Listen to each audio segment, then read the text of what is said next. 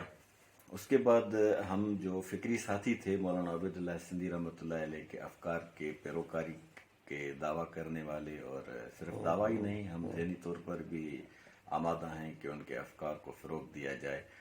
اس کی وجہ یہ ہے کہ مولانا عبید اللہ سندھی کے افکار میں جو روشن پہلو ہیں وہ بہت عیاں ہیں. یعنی اس کا مطلب یہ ہے کہ ان کا جو مذہبی ویژن ہے اس میں روشن پہلو ہیں.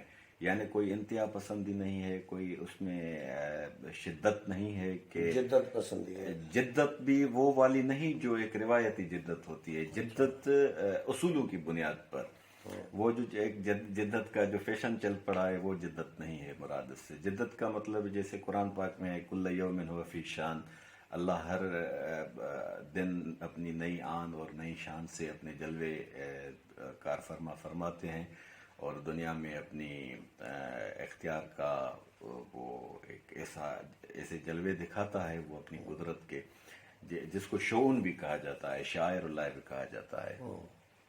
تو اس میں یہ ہے کہ مذہب ایک جمودیت کا نام نہیں ہے, مذہب ایک تسلسل کا نام ہے. انگریزی میں اگر آپ ہم مذہب کا ترجمہ کریں گے وہ یہ ہوگا کہ وے ٹو دا لائف, یعنی زندگی کے گزارنے کا فطری راستہ. حضرت سندھی کے سندھ ساگر پارٹی کے جمنا نرمدا تو تقسیم کے بعد ظاہری بات ہے یہ چیپٹر کلوز ہو گیا, اس لیے یہ سندھ ساگر پارٹی تک محدود ہو گیا نام. جمنا نرمدا ادھر رہ گئے. اب مولانا عزیز اللہ بویو صاحب کی وفات کے بعد ہم دوست جب آپس میں بیٹھے اور انہوں نے مجھے باضابطہ طور پر الیکشن کے اصولوں کے مطابق منتخب کیا چیئرمین کے طور پر, تو مجھے خود ایک تشنگی بھی تھی کہ حضرت سندھی کے افکار کے حوالے سے اتنا کام کیوں نہیں ہوا, اور یہ پارٹی ریجنل حد تک محدود کیوں رہی اور نیشنل حد تک کیوں نہیں گئی. اس کی بہت ساری وجوہات ہیں, وہ کبھی ہم مفصل نشست میں اس پر بات کریں گے.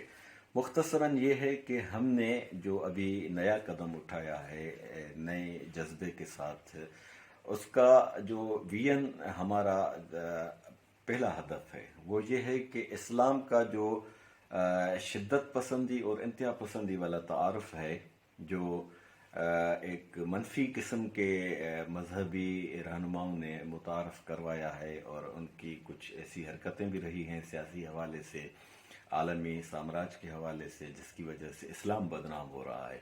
تو حضرت سندھی رحمۃ اللہ علیہ نے اسلام کا جو ویژن پیش کیا تھا وہ عین فطری تھا. حضرت سندھی بار بار اس بات پر زور دیتے تھے کہ خدا پر ایمان برقرار رہے, اور خدا کا جو رحمان و رحیم کا تعارف ہے. میں آتا ہوں موجودہ جو اس وقت جو موجودہ دور کے تقاضے ہیں آپ کی جماعت کے حوالے سے. پہلے مجھے یہ بتائیں کہ یہ کوئی الیکشن کمیشن باضابطہ رجسٹر جماعت ہے یا اس کی ضرورت نہیں ہوتی ریجنل جماعتوں کو, کیا ہے مطلب ہے الیکشن کمیشن میں اس طرح کے رجسٹر؟ جی, ہمارا عزم ہے انشاءاللہ کہ الیکشن کمیشن کے جتنے بھی لوازمات ہیں جب وہ پائے تکمیل ہو جائیں گے تو ہم رجسٹریشن کی طرف بھی جائیں گے. پولیٹیکل نہیں ہے آپ کی جماعت؟ ہے پولیٹیکل, ہاں ہے, لیکن ہم عملی سیاست میں فی الحال قدم اس لیے نہیں رکھیں گے کہ ہمیں سب سے پہلے پارٹی کی بنیادیں مضبوط کرنی ہیں, اور جو نیو جنریشن ہے, کیونکہ یہ سندھ ساگر پارٹی کا نام ہماری نیو جنریشن کے لیے بہت ہی نیا نام ہے, تو اس نام سے لوگ مانوس بھی نہیں ہیں اور متعارف بھی نہیں ہیں. ہم ابتدائی طور پر ان کے تعارف اور ان کے ویژن کی اپروچ کے لیے نوجوانوں کو اپیل کر رہے ہیں, اور کچھ لٹریچر کی اشاعت کا ہم نے عزم کیا ہے, اور مختلف پروگرامز ہم کرتے رہیں گے جس کے حوالے سے پارٹی کا تعارف ایک سوسائٹی میں جو جائے گا کہ سندھ ساگر پارٹی بھی کوئی ایک ایسی پارٹی ہے. ہمارے بنیادی مقصد دو ہیں. ایک یہ کہ سیاست میں جو ہماری نیشنل سیاست ہے پاکستان کے حوالے سے, اس پر میں جو آئین ہے ہمارا اس میں 18ویں ترمیم جو ہوئی ہے اس میں صوبوں کی خود مختاری اور ریسورسز جتنے بھی ہیں 18ویں ترمیم میں پورا تفصیل موجود ہے. اس کے مطابق ہم صوبوں کو مستقل طور پر خود مختاری کا جو عندیہ ہے اس کو فعال کرنے کے لیے ہم کوششیں لیں گے. تیار ہیں اور ہم اپنے ورکرز کو بھی تیار کریں گے. اور خاص طور پر جو مذہبی انتہا پسندی ہے جس پر جو میں نے نفاذ شریعت کی بات کی تو شریعت قرآن کا ایک اور یہ جو قانون ہے. عمران خان کے خلاف تحریک عدم اعتماد اپوزیشن لے آئی ہے اس سے بھی کچھ مطلب اس سے کوئی لینا دینا نہیں ہے سندھ ساگر پارٹی کا؟ چونکہ ہم ابھی ان دنوں میں فعال ہو رہے ہیں اور پارٹی کی بنیادوں کو مضبوط کرنے کے ہم حکمت عملی میں بہت مصروف ہیں تو عدم اعتماد کی جو تحریک ہے ہم پی ٹی آئی کے عدم اعتماد میں تمام سیاسی پارٹیوں کے ساتھ ہیں کہ عمران خان صاحب اپوزیشن کے ساتھ ہیں. جو اس وقت اپوزیشن ہے آج جو تاریخ اخلاقی حمایت کر رہے ہیں آپ لوگ. اخلاقی حمایت بھی کر رہے ہیں, نظریاتی حمایت بھی کر رہے ہیں. کیونکہ عمران خان صاحب جو نعرہ لے آئے تھے کہ میں ریاست مدینہ کے طرز پر ایک پاکستان کو نئی آن اور نئی شان سے ایک نئے انداز سے متعارف کرواؤں گا, وہ کامیاب نہیں ہو سکے. اس لیے کامیاب نہ ہونے کی وجوہات جو ہیں وہ بہت ساری ہیں. اس کی کہ وہ خود مختار تھے یا نہیں تھے یہ ایک الگ بحث ہے. مسئلہ یہ ہے کہ لوگوں کے مسائل کیا ہیں اور ان کا حل حکمرانوں کے پاس کیا ہے. یہ ہماری تاریخ جو ہے پاکستان کی 72 سالہ تمام جتنی بھی پارٹیاں پاکستان میں موجود ہیں جو اقتدار پرست ہیں اور سرمایہ داروں کے مٹھی میں بند ہیں تو ہم ان روایات کو توڑیں گے اور ہم موقع دیں گے ان ورکرز کو جو نظریاتی ہوں گے. اچھا, آخر میں مولانا عزیز اللہ بویو کے حوالے سے تھوڑا سا آپ سے بات کرنا چاہوں گا کہ آج ان کی سالگرہ ہے, یعنی ڈیتھ سے کے بعد ان کی وفات کے بعد پہلی سالگرہ ہے آج, تو ان کے حوالے سے کیا آپ کہیں گے؟ مولانا عزیز اللہ بویو صاحب بہت بڑے علامہ تھے, سندھ کی ایک شناخت ہیں وہ. ان کا جو سیاسی ویژن تھا اور ان کا جو قومی ویژن تھا اس حوالے سے ہم ان کے افکار کو قبول کرتے ہیں.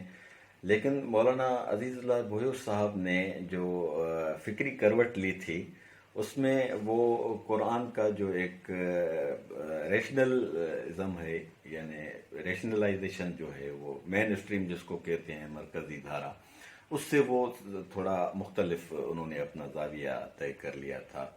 تو اس حوالے سے یہ ان کا اپنا تفرد تھا تو ہم ان تفردات کو کلیم نہیں کر سکتے کیونکہ یہ ان کا اپنا ذاتی ویژن تھا. ہم مولانا عزیز اللہ بویو کا جو حضرت امام انقلاب مولانا عبید اللہ سندھی رحمۃ اللہ علیہ کے افکار تک ان کا جو سیاسی اور قرآنی ویژن ہے اس کو ساتھ لے کے آگے چلیں گے. بہت شکریہ. ویورز, عبد المومن میمن کے ساتھ پروگرام آپ نے سنا, مجھے پسند آیا ہوگا. اگلے پروگرام میں پھر ملاقات ہوگی, تب تک اجازت چاہتا ہوں. اللہ حافظ.